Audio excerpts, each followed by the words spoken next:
Today I'm going to be talking about my 2009 Chevy Cobalt SS with the LNF motor in it. I noticed there's not a whole lot of information on YouTube about these motors, so I figured I'd show you guys mine and particularly how to remove the head. Um, so first what you're going to want to do is disconnect your battery in the trunk, and you're going to want to drain your fluids, your coolant, the radiator's down there. You should know how to drain your oil. Okay, so then once your battery and your fluids are drained, you can go ahead and start taking off all your piping. So that's your cold air, your turbo piping, your intercooler pipings, your intake. So here's my cold air. I got my map sensor is in there, so I labeled that. This is my lower charge pipe, upper charge pipe, and then this is the intake or turbo intake. That's where your PCV goes. I'll talk about this bracket in a little bit.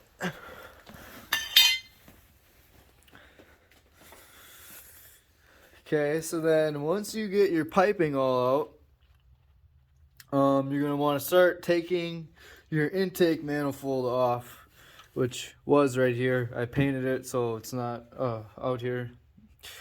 It's cold, it's the winter time, so paint doesn't dry outside, so it's in the house. But anywho, so on your intake, there's going to be fuel feed line.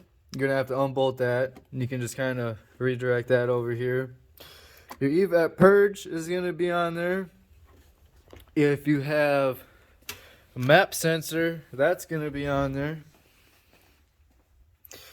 Let's see, what are the biggies? This coolant line will run across the top, goes there. You're going to have to move that out of the way. It just runs to the reservoir. Let's see. Like I said, you know, I label everything. There's quite a few plugs. I refer to the Haynes manual and ZZ Performance's website. ZZP has almost every part you'll need for LNF, and they give great descriptions. Then there'll be this dipstick bracket you'll have to unbolt. Your charge pipe you'll have out of here. Let's see. So then, your coil packs, forgot about that. These are the high voltage ones from ZZP, would recommend. There's this bracket that goes over the mechanical fuel pump. Kind of goes around like that. You have to get that out of the way. So there's a bunch of bolts on there. So the intake's off. There's your cam sensors on the right side. There's one, that's the easiest one to see. But then the other one is kind of hard to get at. It's underneath, back in there. Oh, that sucks. You want to take your PCM out after, I forgot to mention, after you disconnect your battery. I just took that out, get that out of the way. So once you have all your sensors and stuff labeled and taken off, your intakes off, then it gets a little trickier because this is a turbo car, so you gotta undo all the turbo stuff. So where I started is you're gonna wanna unbolt this bracket, coolant bracket that goes on the back of the head. And this pipe, this coolant pipe, is actually what runs from here back to there, kind of something like that, just so you get the idea. Take that off.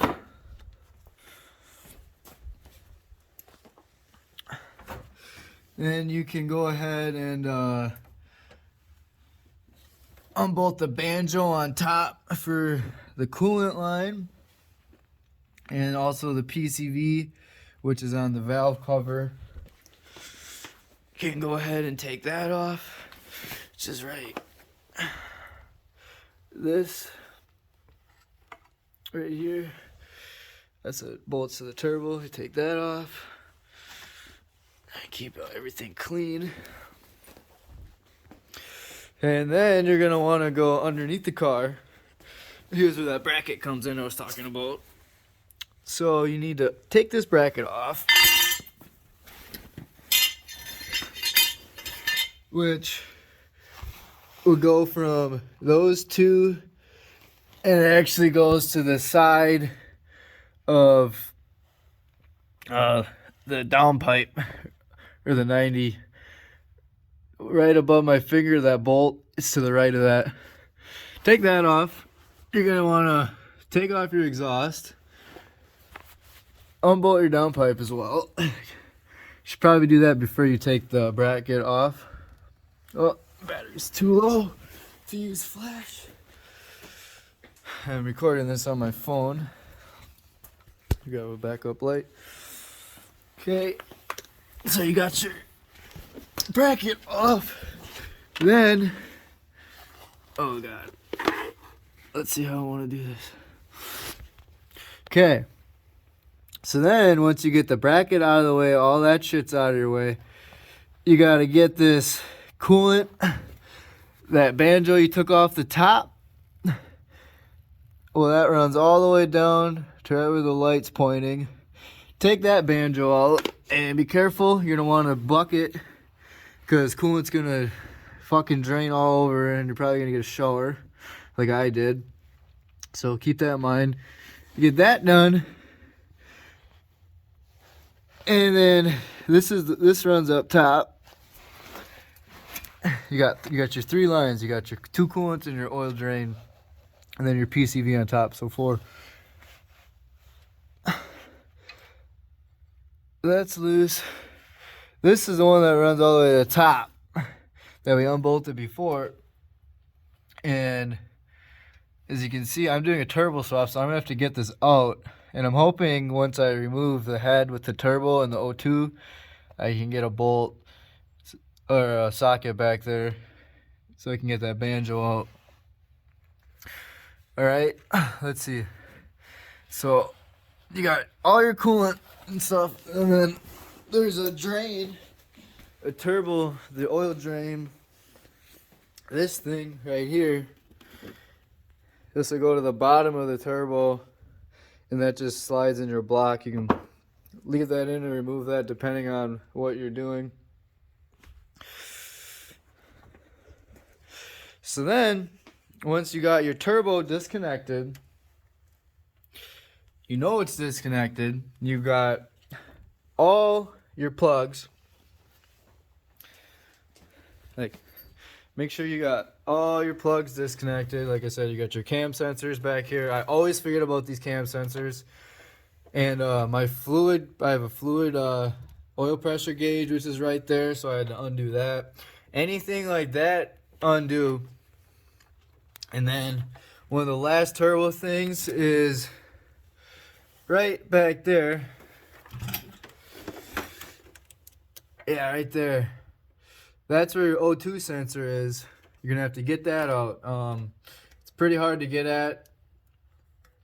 I had basically cut a wrench in half and made my own custom super tiny wrench so I could get on it, because you literally only have like maybe 3 or 4 inches to fit a wrench in there.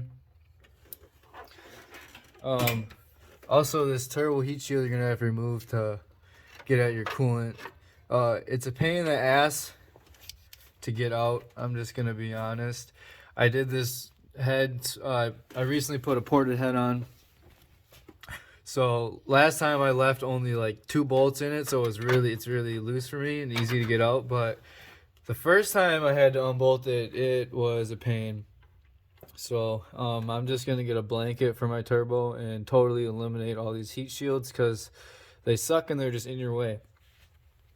Okay, so once you got backtracking. Once you got all your plugs unplugged, everything like that, your turbo is undone, then you can focus on removing your valve cover, because you're going to want to set it at top dead center. At least it'll be easier to set it at top dead center before you pull your crank pulley off. So what you're going to want to do is, before you take your belt off and you got your valve cover off, got my handy dandy trouble light, your intake and your exhaust, you're going to want those at 10 and 2. Okay? Once those are at 10 and 2 and your crank key's at 12, you should be around top dead center. And then you won't have to worry about rotating the motor as much when you have the engine cover and the crank unbolted. So once you're generally on top dead center, that's when you're going to want to take your belt off. It's just a spring-loaded tensioner. It's pretty easy. I got a serpentine belt tool, and then it just indents in there, and you just pull it back, and it gives it slack. And then it helps to have two people. Someone can take the tension off, and someone can undo the belt. So you got your belt off, then you're going to need one of these. You're definitely going to want the bolt type. I tried one with the 3 fingers and tried, grab it around the pulley. That doesn't really work. I couldn't get a grip on it. I had to go to Harbor Freight, spend $15, get a good old-fashioned bolt style. So then, yeah, obviously going to want to unbolt it. How I broke it loose was I stuck a board. I took a board and I put it on the ground like this, so it was up against the ground, and then you kind of stick it in between these spokes or whatever so it won't turn, and then you can use that to crack it loose. And then I honestly just use the impact to take it out, because this is torque to yield, pretty much junk after you take it out. So then once you get your crank pulley off, you're going to want to get the tensioner off, because this goes over your front engine cover. Right there. You can't get the engine cover off without taking the tensioner off.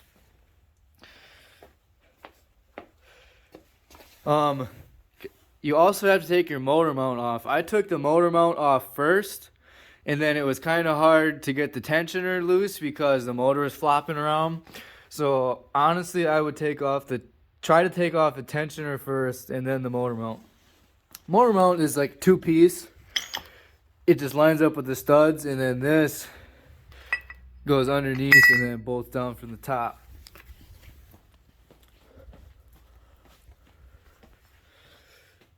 So your motor mounts, the 2 studs would go there, and then this is what would actually bolt to the side. Pretty easy to get out. I would just have a jack around there to kind of support things. All right, let's see, look at my list. So it's a lot of things you got to remember. And then once you get your motor mount off and your tensioner, and then you can go ahead and unbolt your timing cover, or your engine cover. Get that off, and then you can finally get to start undoing your timing, taking your head off. So let me think here. So you're at top dead center, and then you have a tensioner, which is in the back. And this is probably the biggest socket you're going to need this whole job, is your timing tensioner right there. And that's in the back. It's really hard to get at, and you're might want a breaker bar or something, but it's back here. You can't even see it, but if it was in there, you could see it and you could feel it. I believe that was right here, 1.25 inch, big bastard. Yeah, basically, you're gonna want, for this job, you're gonna want stubby ratchets. Everything's metric, by the way. Pretty much everything's metric. I only used standard, a few times, like that instance. You want stubby ratchets, swivels, extensions, a lot of extensions, tight places, Anywho, I got sidetracked. So you get your tensioner out, and then you're going to take your guide off, which would be right here, which was in that tensioner bag I showed you. And then once you have that, and you're sure you're at top dead center, you should have been sure for a while. Then you're going to put a wrench on here, and you're going to break this loose. I already broke this loose. There's an 18mm bolt. These cam sprocket bolts are torque to yield, so once you take them out, they're junk. You're going to have to get a new one. Would not reuse them. You'll just create nothing but problems and destroy your motor. So then that's unbolted. There's the timing chain guide plug. It's right here. Be very careful. You see, I stripped this out and I almost could not get it out, and I was pretty scared. They make an aftermarket solution. The plug is actually the whole bolt itself. So yeah, you're gonna take that out, and then here's sort of the part where I haven't even gotten to yet, but I'll show you after I do it. Take that bolt out,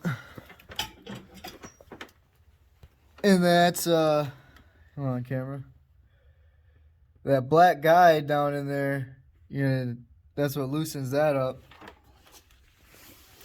And you'll come down here, and you'll unbolt it there, that black one. Take that guide out, then you can undo. I loosened up this timing chain guide. I only took out the bottom bolt, and then you kind of just pivot it over to the left. Makes it easier, you don't gotta take it out.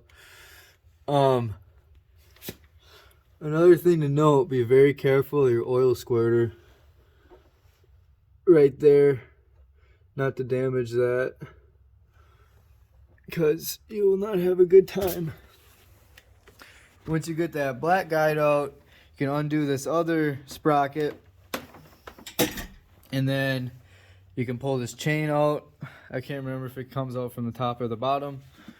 And then once that chain's out, cam sprockets are out, then you can go ahead and start unbolting your head.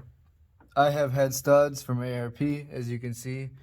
If you're doing a stock, they'll just be regular old head bolts, which are also torque to yield. That's why I got head studs.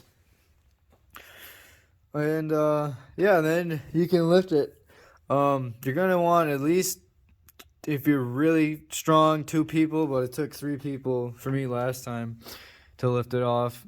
And I hope I can get it out with the O2 housing. Last time I took it off, and that was also a pain in the ass, so I'm hoping it fits. You might have to take that off. But in overview, that's basically what you're gonna have to do to take your head off. I'm just gonna say I'm not a mechanic. This is my first project car. I'm only 19, so I basically taught myself from ZZP's website, the Haynes manual, and basically just regular old knowledge that everyone uses working on cars. If you like this type of content, I'll keep creating more. Let me know what you think in the comments. If you have any questions or if I overlooked anything, let me know. I hope this helped, because I did this the first time, and I'm not gonna lie, it was just like pretty chaotic. It's just